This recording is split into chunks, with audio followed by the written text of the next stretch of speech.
ஹாய்ங்க, வணக்கம். இது day 1 of glow up challenge. New Year வரதுக்கு இன்னும் 60 டேஸ் தான் இருக்குது. அதுக்குள்ளே என்னோட கன்சிஸ்டன்சி அண்ட் டிசிப்ளினை டெஸ்ட் பண்ணுறதுக்காக மட்டும்தான் இந்த ஒரு சேலஞ்ச் நான் எடுத்திருக்கேன். ஸோ அதோட டே 1 தான் இன்னைக்கு. மார்னிங் எழுந்தோடனே ஒரு ட்ரிங்க் குடிக்கலாம் அப்படின்னு பிளான் பண்ணியிருந்தேன். பட் வெஜிடபிள்ஸ், ஃப்ரூட்ஸ் எதுவுமே இல்லை. ஸோ மோர் மட்டும்தான் குடித்தேன்.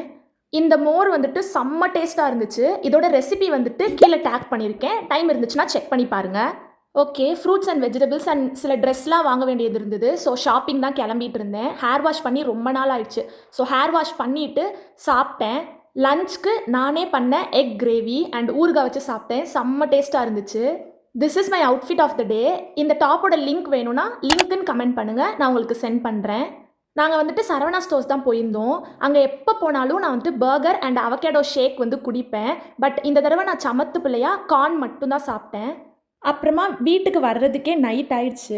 ஸோ நிறைய ஃப்ரூட்ஸ் அண்ட் வெஜிடபிள்ஸ் எல்லாமே வாங்கியிருந்தேன். அண்ட் இந்த ராகி நூடுல்ஸ் வந்து நான் வாங்கியிருந்தேன். அண்ட் சில ட்ரெஸ்ஸஸும் வாங்கியிருந்தேன். ஸோ அதை வந்துட்டு நான் நெக்ஸ்ட் வீடியோவில் ஷேர் பண்ணுறேன். அப்புறம் கிவி வாங்கியிருந்தேன். ஆசை தீர அதை வந்துட்டு கட் பண்ணி சாப்பிட்டேன். ஸோ ஃபர்ஸ்ட் டைம் அதை டேஸ்ட் பண்ணியிருந்தேன், நல்லா இருந்துச்சு. டின்னருக்கு நிறைய வெஜிடபிள்ஸ் போட்டு ராகி நூடுல்ஸ் தான் சாப்பிட்டேன்.